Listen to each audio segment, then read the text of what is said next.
Okay, here we are, right back at you. Polka Prophets. More perfect Polka Prophet stuff. Tim is with us again, Polka Tim, and Mike has joined us this week. And we're all going to be intellectualizing. Tim's got some great stuff on Substack. He's got his X account where he posts a manuscript, a book he wrote.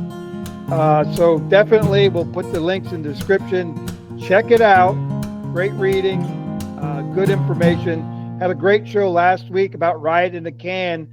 And I believe we're moving on from the 73 flavors of discontent into something a little bit different. And I'm sure Tim's going to be posting something real soon, new stuff on his Substack. So we'll just kind of walk right into what's going on with Polka Tim. Well,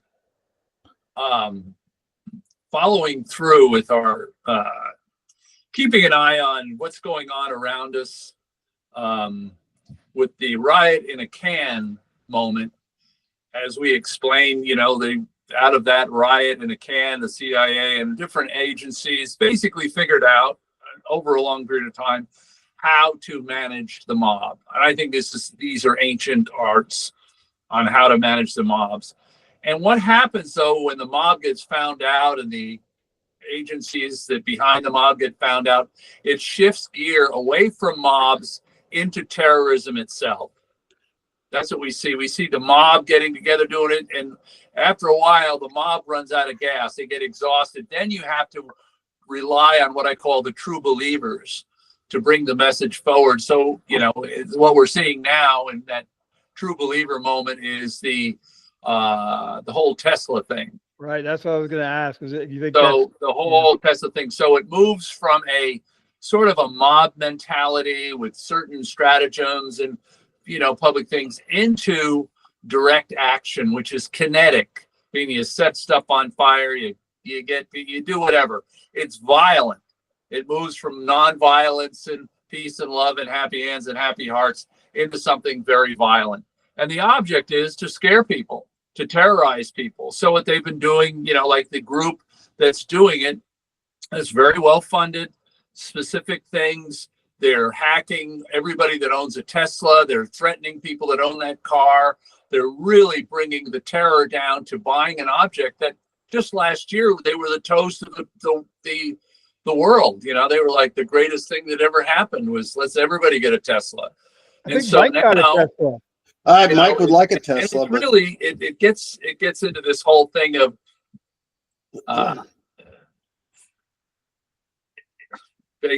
what I'm saying is that right out the window here, 48 kilometers directly west of me in that little, 4 or 5 mile zone is the center of the Cascadia Subduction Zone.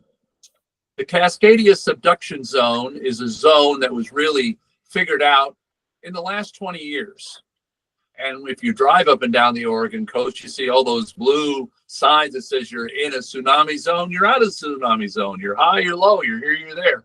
All that is a result. All the signage along the entire Oregon 101 is all about this Cascadia Subduction Zone. And they're warning signs about where high ground is, where low ground is, meaning that they believe that this subduction zone, this tectonic plate is going to buckle, it's going to go bing like this. And when it goes like that, it creates a giant tsunami. And that tsunami, they say, will wipe out the West Coast from San Francisco to Vancouver, British Columbia. And they said everything west of I-5 will be destroyed. Right. Until it gets into the Cascade foothills. Right.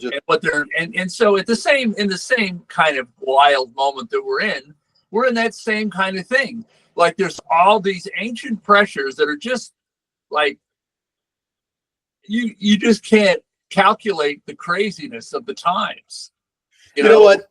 Eric Weinstein just did a video at a conference on warfare, and he was saying that we didn't even realize that we were in an information war for the last 70 years. And it's really a fascinating, we should put the link in there. It's a Sure. fascinating look at, and he's talking about similar things. It's an idea of war of ideas and disinformation. They use all these different tactics, and he goes, "You've all been involved in it. It has effect. They use all, stressors and fears." And anyway, it was It fascinating. was, I guess he had coined it as, I don't know if he coined it, but as a hybrid war. Yes, It's being termed as a hybrid war that right. we're actually in right now, and people are waking up to it, and that's then realizing we're at war in a different sense than what we're used to. Right. It's So, an yeah, I did it's an listen to- info war kind of a thing, and it's really a fascinating look. We should put that in the link. Sorry to interrupt you, Tim. No, it's really very appropriate because, when Mike and I were on our advancing science journey the other day, Mike brought up the idea that the term, and I'd heard it before, is called ontological shift. It means like a basic system, like a complete shift in the way you see reality. It's just like this tectonic plate out there. When that tectonic plate buckles, it's a different reality for everybody on this coastline. The world will change completely. They say everything west of I-5, which is a long way. I-5 is that's what is that, like a 1,900-mile stretch of coast from LA up to Vancouver? Right. So the tectonics, the pressures that society is feeling now have been building for 500 years. You know what I mean? This is not a recent thing. It's been a very long-term, kind of what I see moment that indicates some sort of tectonic shift. We're starting to see things like we've never seen them before. And back to Eric Weinstein and the psychological pressures that are on us, we have more trauma, more loneliness, more this, more that. The society that we're in, what the media sells, what people sell is fear. Everybody's selling fear. That is the main ingredient for everything. When people are, when you talk to people politically, you're talking being excluded or included. You're going to be in the group or you're going to be out of the group. And if you're in that group, all the friends you're with are just breathing fire because they need that member, that person, that true believer. Everybody needs to believe truly about what they believe in. And it's very emotional. And so to me, it's a religion. It's a cultural religion. And the only way I could say it is like I mess around with these terms because I think that they indicate the reality of where we are. So whatever we're going to do, we're going to get another driver's license, or we're going to, especially if you're in another country, say we're in Italy and you want to get, your gas bill paid, or you just do something, like I've been talking to Steve, how difficult it is to do simple things. The bureaucracies are so dense and so dense is the best word I can use. You don't know who you're talking to, and you're handing them a piece of paper with your life stuff on it, and you don't know where it's going to go or how it's going to get there, or and once you're in that system, I think a lot of people, and back to the last 70 years, the warfare has included religion as much as it's included anything else. And I grew up, because of the family I was in, we fought, the Nazis. Now we're fighting the communists. And I remember when Dad came home one day with that, I don't know what it was, some old Springfield from World War I or something. And he says, now we have a gun for every window in the house. And I'm, we're in that big old Vermont farmhouse. And I'm like looking around, I'm thinking, that's a lot of windows and that's a lot of guns. And there's, I'm counting, it's me and, you guys. It's like all these little kids. I'm thinking, and I'm looking out my bedroom window and I'm trying to imagine Soviet soldiers coming across that big meadow, that was a meadow back then, this big meadow. And, and thinking about the Canadians and, and I mean, the amount of fear, and especially during the Cuban Missile Crisis and all those kinds of things. I mean, fear was just through the roof. And it was very orchestrated, really, really orchestrated well. And back to that, the last 70 years, this, the book I've been reading lately, over and over again, because it's so solid, is Thoughts and Nature of Mass Movements by Eric Hoffer, The True Believer. It's basically, that's where we are now. The true believer. It's a time of the true believer. And what I see and what I'm experiencing is I had to leave that culture of quote unquote true belief because it was so married with politics. You couldn't extract yourself from the, are you right, or you left, are you a Catholic lefty or a Protestant righty or a here or there, whatever. It was just like they've done such a great job, not just denominating God and fragmenting God, but fragmenting how we believe based on the denomination we're in. It's really, whether we're very big social, one group has social justice, the other group is very missional oriented. I mean, and it's hard to see what's going on in that mix of activity. So I call it Egyptian priesthood. So that priesthood is anybody that's in charge of anything. I don't care if it's a pastor or, the lady at the DMV. They all wield a certain amount of power. And I don't think anybody's malintended in this. It's just what they inherited. It's like the Bonneville Dam down there. The guys that run that dam, they just inherited from the other guys. There's been a chain of people passing that, that big system that converts life into power over generations. So we're on our, we're at the 80th year of change for that system. So back to my point about ontological shift is that suddenly we grew up thinking God is busy. Not that he's busy, but he's too busy for me. You know what I mean? No, they're still saying I'm that. just this little cog. I can't do anything. You know what I mean? And the shift that's coming is I'm seeing myself by degrees stepping outside of that system. I'm in it, but I ain't of it anymore. I am beginning to make conscious decisions of, am I a true believer? Am I impassioned about this one particular thing? Why do I feel the way I feel? What's influencing those feelings? I remember when I was a clerk in the army in Germany, we had 2,000 people and I had 2,000 enlisted men that, my section was, I was the boss and we were required to take care of their promotions, reassignments, their, what do they call it? Their TDS, all that stuff when they got out of the army. What's TDS? TDY, No, temporary duty assignment. it was separation, Okay. you PCS, permanent change of station. Yeah. Gotcha. So some of us are dealing with permanent change of stations. Yes. Always.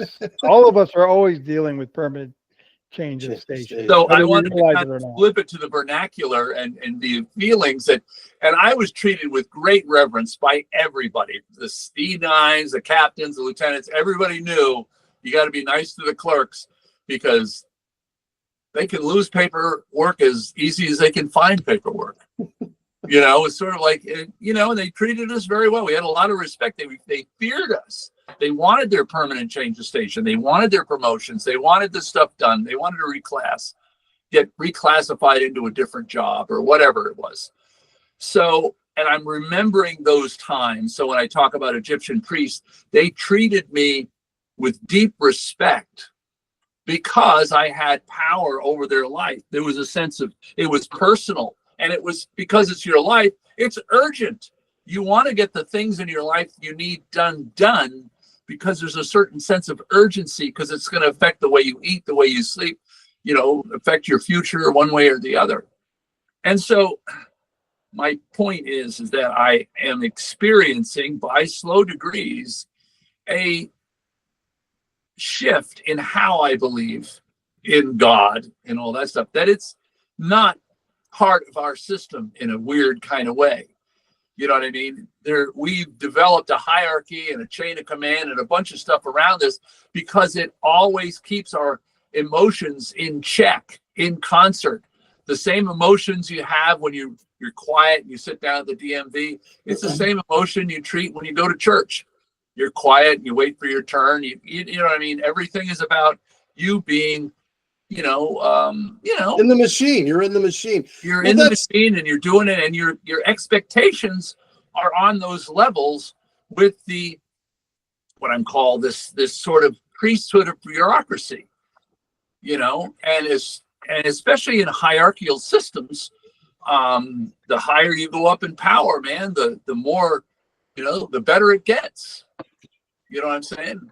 Yeah. I was going to say, Chris, The Matrix, that is the first movie of The Matrix, when Lawrence Fishburne is talking to Neo, and he just says, it's everything you do. You think you're like, it's when you go to church, it's, when you get up in the morning, when you go to work, you're a battery, and he describes it as a battery, but the whole point is you're a part of this thing. We think, we can be outside, but we're really just a part of it to a certain degree. I think I heard it as ontological shock, which is a little bit more violent, which I think is more true.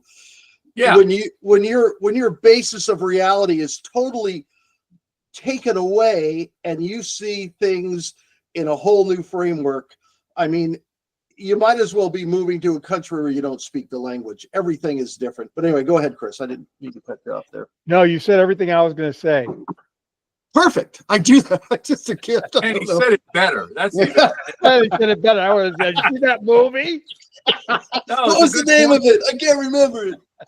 Well, I think the things we're seeing is that everybody's hanging on to their seat. I don't care what side of the, where your politics are, because the whole world now, this is the most interesting part. I don't care where they are. We are like a fulcrum. The United States is a fulcrum of power for the whole planet.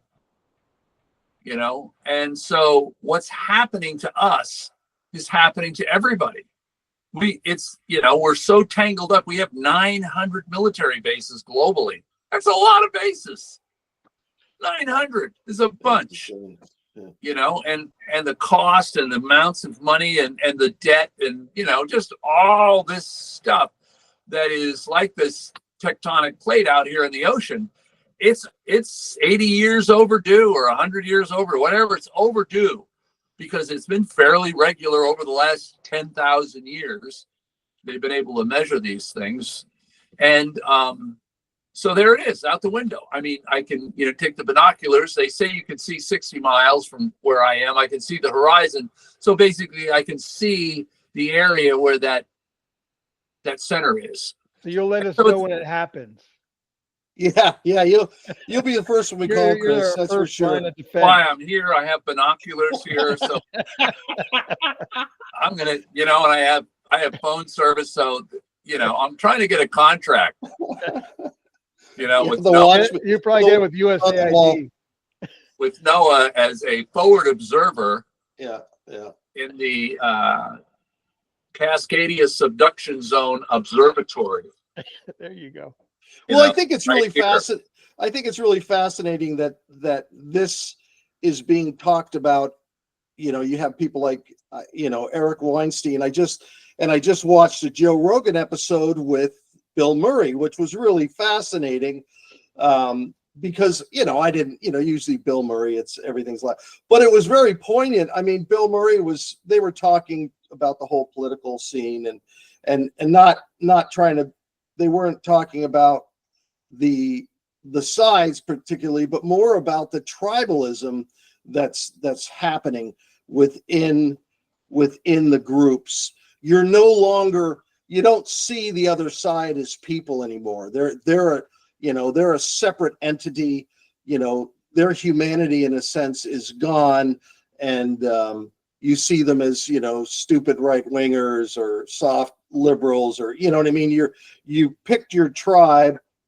And I think that's where it gets scary, because you look what tribalism does. It's you look at the state of Africa, which is still in a political system of tribalism, the horrific stuff that goes on, and that's kind of where we're headed, where you don't even see the other side as people anymore. There's something to, they're a blight to be removed, regardless of what side you're on.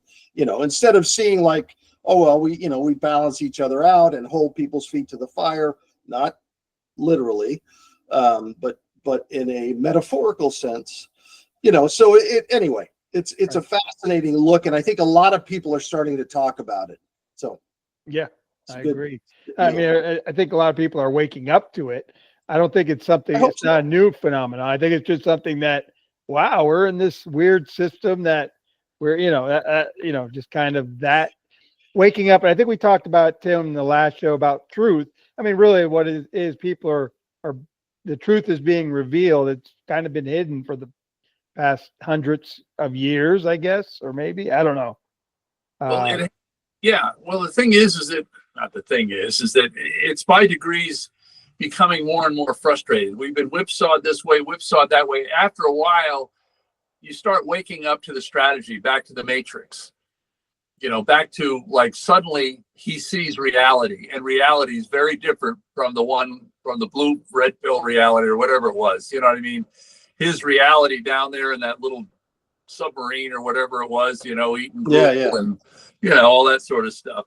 And so right now we have people that are deeply frustrated, and I've met a lot of them, and some of them are one way, but they're frustrated. Okay.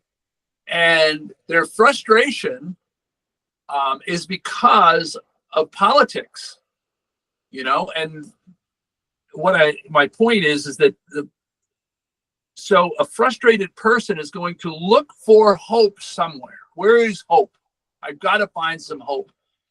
And so basically they say that, in terms of the mass movement isn't the one that basically instills the amount of fear. It's the one that can instill the most amount of hope. You know what I mean? So basically here's a line that says, the frustrated true believers, to the frustrated, a mass movement offers substitutes for either the whole self or for the elements which make life bearable and which they cannot evoke out of their own individual resources. Meaning that they're lonely and they can't fix it. They're frustrated and they can't fix it. They are in this place of despair.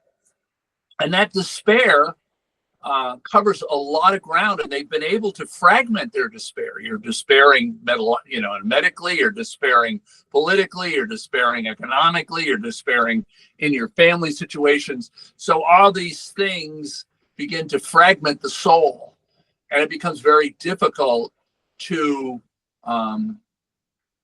get a whole picture of a living God, you know what I mean? That's apart from all that craziness, because God himself, the idea of who he is and all that stuff's been co-opted to large degrees by the institutions. So if you're just like I am with my medical adventure, I don't talk to the doctors that much because all they want to do is get me on chemo. That's their solution. If I get on that ride, I can't sit here and talk like this. I can't think, I can't make moves to fix my body. I can't, and there's been a lot of stuff hidden.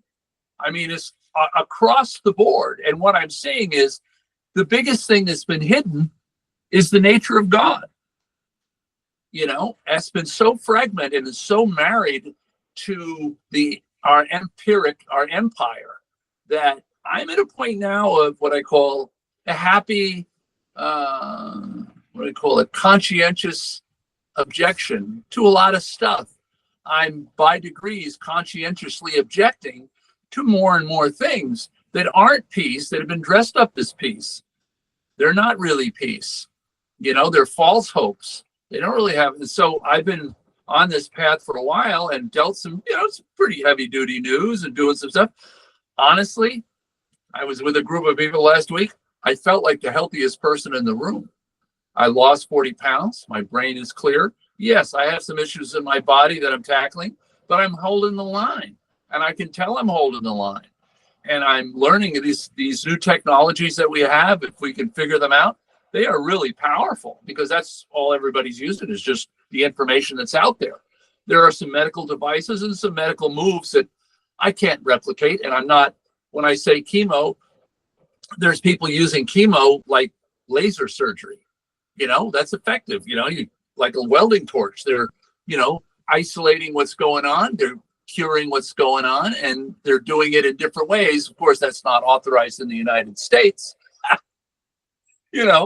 but we like the shock and awe process. yeah. So anyway, I, not that I'm not talking to doctors. I am. I listen to what they have to say, but they never ask me what I'm doing or why I'm doing it or how I arrive at the conclusions or why I'm holding steady. They never ask me one question because they can't even touch that. They can't mention it. And you get into politics and you get into religion, it's the same thing. They've got such a vested interest in the form of what they're doing that this word of existential or ontological, it would cause them to have to go a different direction completely. They couldn't just integrate it into what they're doing. They have to do something completely different. Well, look at this. This is happening across the board. I mean, it's not just. Yeah. I mean, this is like the academia has been so dogmatic. They refuse to look out at anything outside of the prescribed,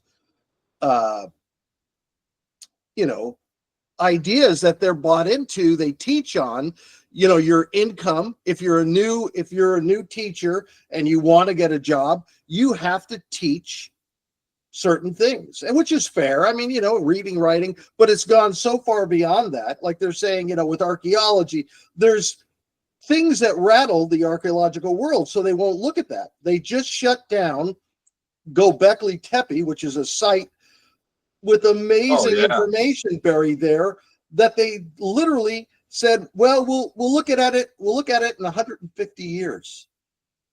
I mean, it's just like, you're kidding me. Because people's livelihoods are built on these prescribed concepts of how they believe the world has happened.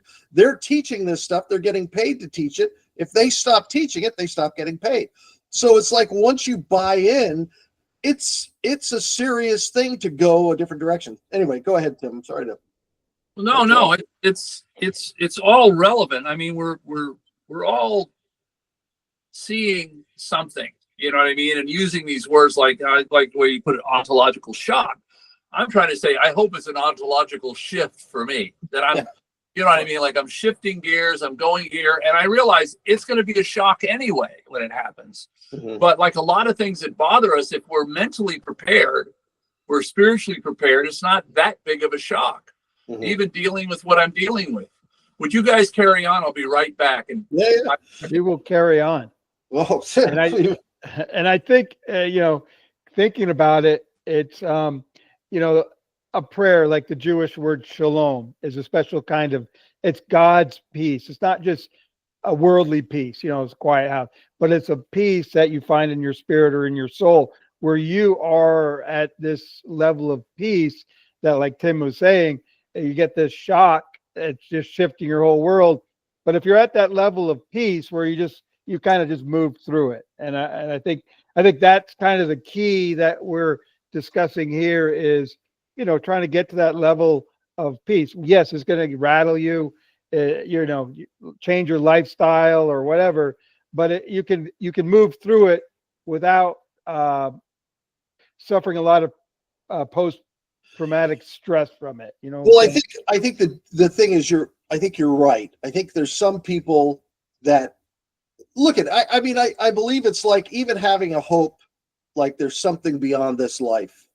I sat down with some friends of ours yesterday, great friends, had a great time. And at one point I was chatting with this friend of ours, and I just said, hey, you know what? Don't think that you are somehow shut out of God's goodness, because we're going to get to the other side. And this is my belief and my hope, that we're going to get to the other side, and it's going to be like all the religion's gone.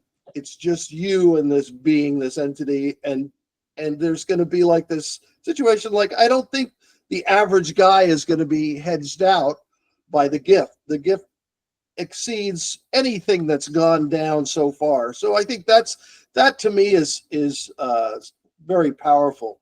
And I think, like you're saying, Chris, where you have that peace, it's always going to be, moving to another country, but you still have that basic sense it's going to work out, and nobody's getting out of this alive. None of us are getting out of this alive. Chris and Tim probably a lot sooner than me, but Yeah, you'll be the last. You'll be the last to go, I think. Flag. I think you'll be the last one on the planet to actually die, Mike. Oh, wow. Well, that's depressing. Or but yeah.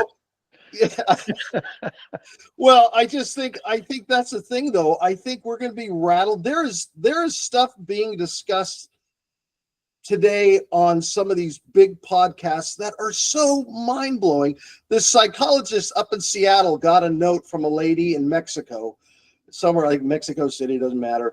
And the lady has a nonverbal autistic child. And she was contending with this psychologist in Seattle, this woman in Seattle. She said, my daughter is able to read my mind and communicate telepathically with me. Yeah, it's pretty crazy. Wow. So the psychologist is fascinated by this. So she meets this lady down in LA with her daughter, and they do a battery of tests to see if there's even validity to it. And this kid is able, so they open a book, and I know I'm kind of heading off, but I'm just saying that reality isn't what we think. They do a test with this kid according to this podcast, and they had the mother in a different room look at a page of the book, and they had a monitor, a person in the other room with the child. These kids are nonverbal, so the only way they can communicate is on a keyboard. So they type in something that appears on the screen. Well, this kid was seeing what the mother was seeing. And, they're separated by room. There's no way to communicate. Typing whatever she was reading. I guess. It's gaining steam. The lady, I think, was just on Joe Rogan. I saw her on Roth Coulthart, and which is he's an Australian journalist that does a lot of UFO stuff, and so I kind of track these guys. But there's stuff going on that if it ever gets beyond kind of the internet genre and the different groups that watch this stuff, if the media ever picks it up, which I don't think they will, it's just fascinating. We are going to have those episodes of ontological shock where our world is going to be, like Tim said, whether it's a tsunami or an idea or a sighting or an experience, we're just going to get our world rocks. And I think what Tim's talking about, it's going to be on a level of a tectonic shift, where the entire world, I honestly think we're ready for a reset, whether that is, Jesus coming back or getting hit by a meteor, or, what they're saying, a coronal mass ejection will do it. One blast from the sun, if the world is positioned, the planet is positioned just right, it could burn out all the communications, all the electronics. It would be like a mass, what's the bomb that shuts off all the electronics?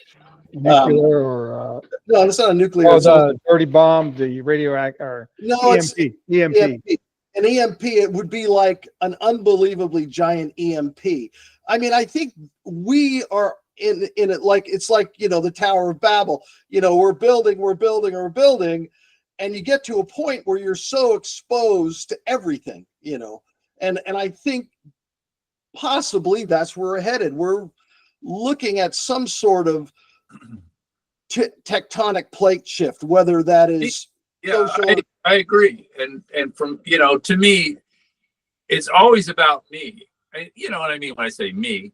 Sure. Like, it has to make sense to me. I can't project something out where I'm trading in my present for somebody else's idea of a future. You know what I mean? Right. So whatever I'm doing has to benefit me in ways that are just good and solid and wholesome and life-giving. And what I see is the ontological shift that I'm experiencing is back to my point about the God is busy moment. Well, what if God isn't busy? What if there's a point that you can communicate with God directly, and God communicates back to you, to the point where what you're saying and what you're experiencing is, and this is the mystery that's been hidden from me for a long time, even though it's been said, I haven't seen it really demonstrated very well, is the time is now, the kingdom is here, period. So what does that mean? Well, it means that there's no such thing as, there is time, but we have enough of it. We are always saying we're running out of it. I say, if I'm looking at what I'm looking at, the way I'm looking at it is I have an eternity of now in different shapes and different transition moments. I have an eternity, a whole bunch of them. And the other thing is that if I can communicate with God, suddenly that possibility is becomes, well, not so much why God this and why God that, like, what do I need to know?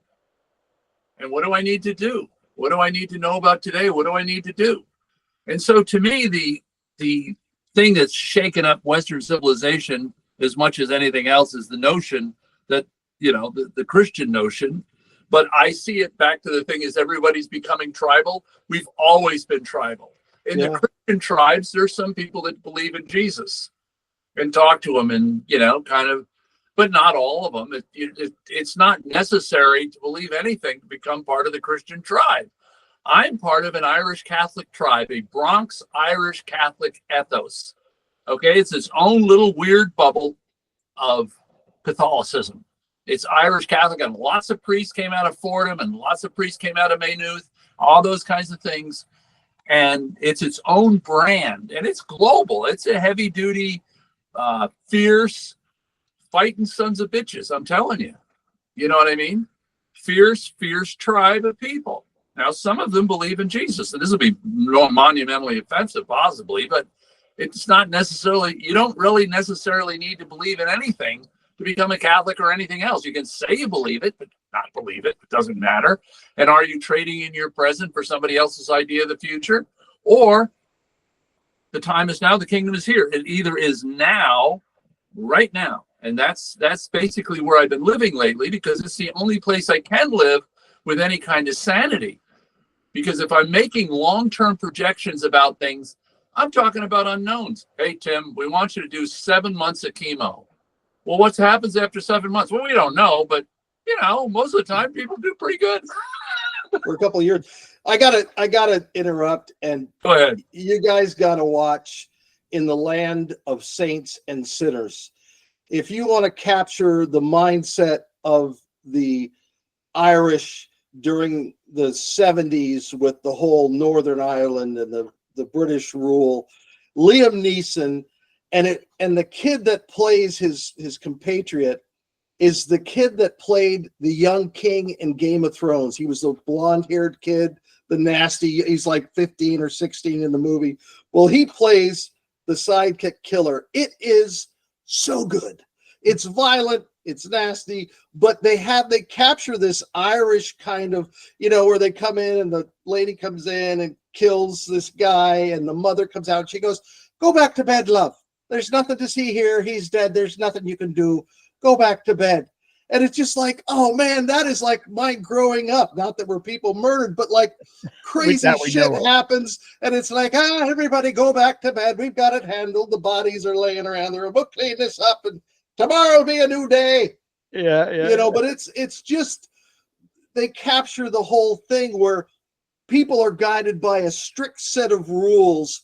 They're doing all kinds of mass mayhem, but they're still operating within this weird set of rules. It's really a great. It's kind of like the motto for today's society. Go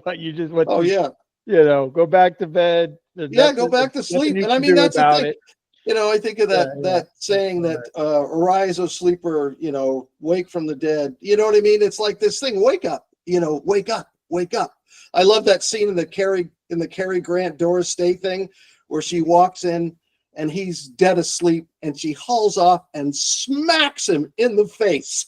And he wakes up and she goes, "Oh, honey, are you okay? You were having a bad dream." And he's going, "I feel like somebody hit me."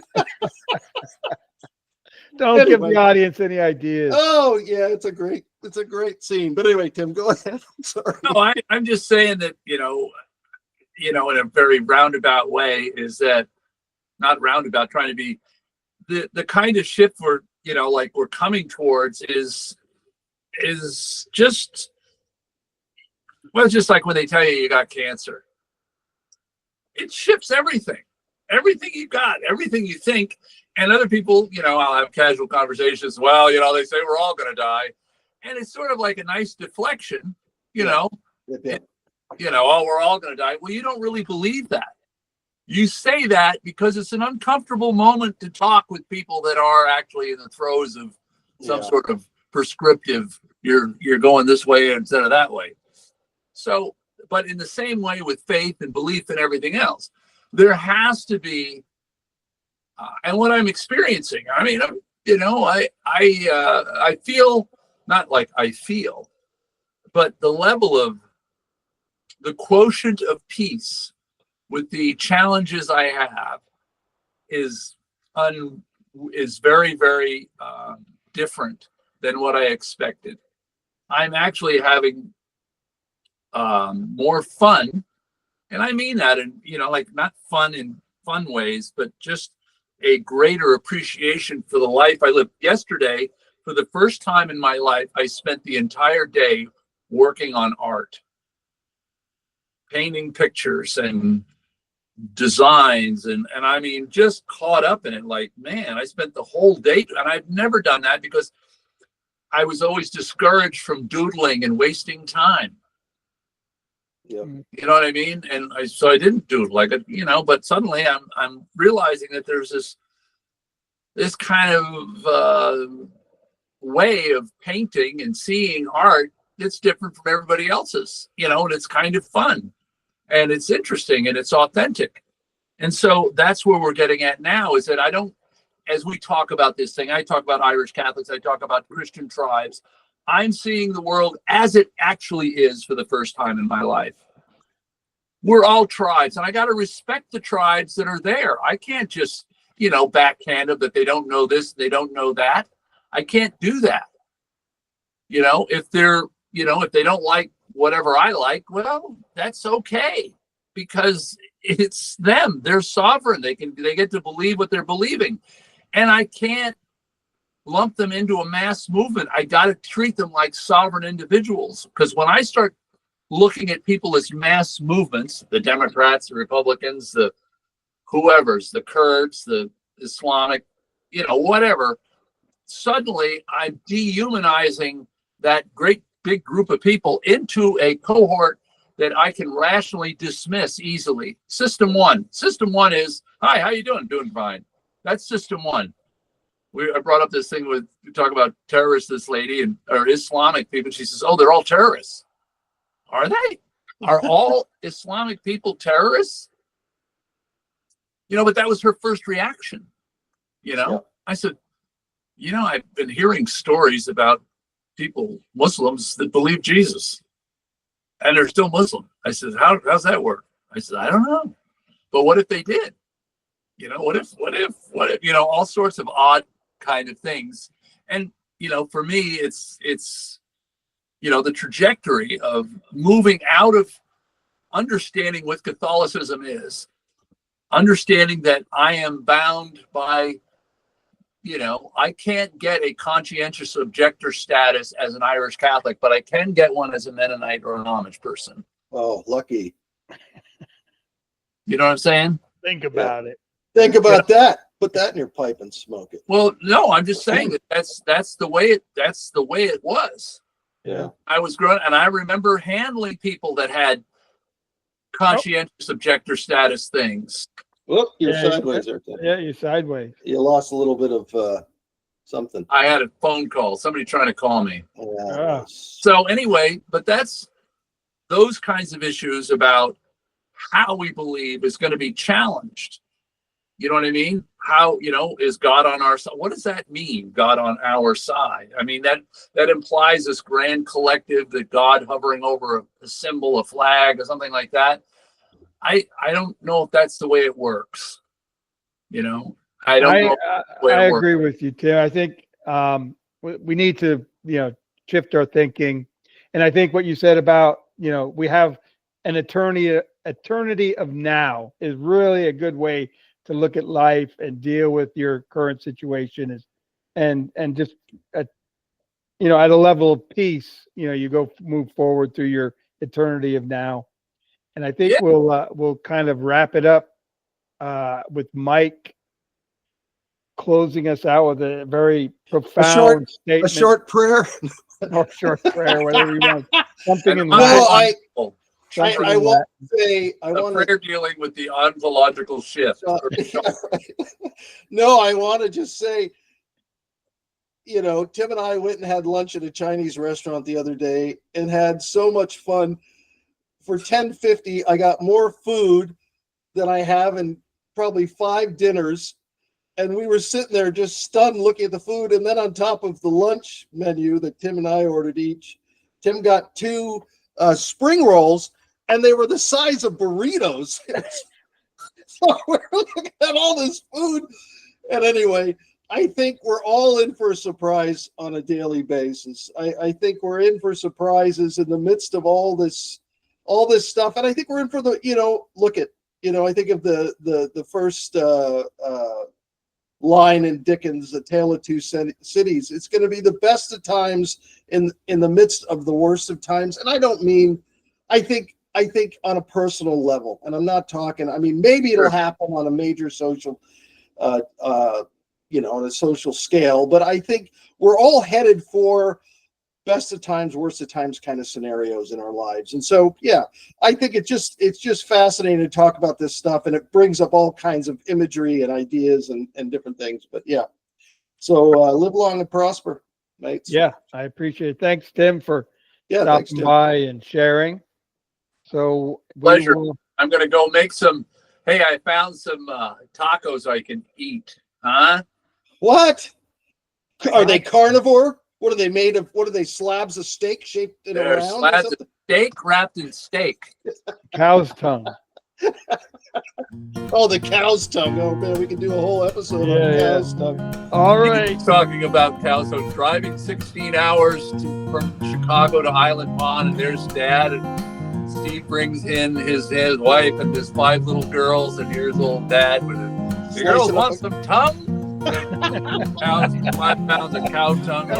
I'm fishing out tongue. Get in line. Life and death lies in the power. They're like horrified.